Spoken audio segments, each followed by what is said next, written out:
Trapping isn't a way of life. It is nothing more than non-selective animal torture. Traps do not care if it is an endangered species or not. I just think the tide has turned.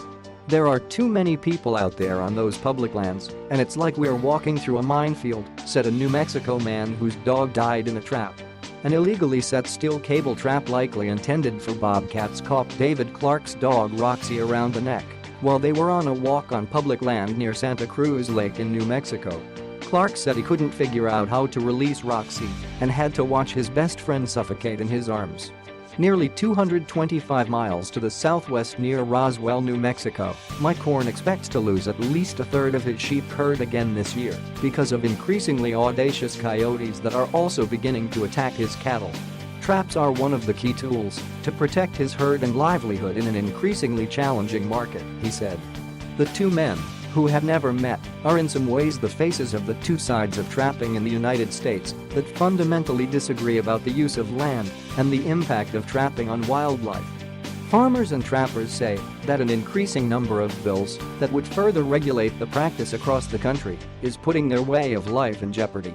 Every year, there tends to be a handful of bills, but lately it seems like they're coming from every direction, said Sky Good, 29, a trapper who makes hats out of her catches in rural Wisconsin. "If we could just find some permanent middle ground, that would be best for both sides," she added.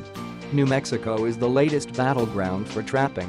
A proposed law backed by state Democrats and named for Clark's dog would ban traps, snares and poison on all public lands, approximately 30% of the entire state's land mass. Critics say the trouble is that it will affect areas where farmers and ranchers, like corn, pay to take their herds through and removes a tool they need to protect their animals from predators. It would also limit the ability of state-licensed trappers to collect and sell the pelts of animals such as beavers, bobcats, and coyotes. "I hate to think that people believe our only duty, our only goal is to annihilate the coyotes or whatever wildlife they are concerned about," Corn, a fourth-generation farmer, said. "That's not it at all. We have mortgage payments to make and predation is killing us."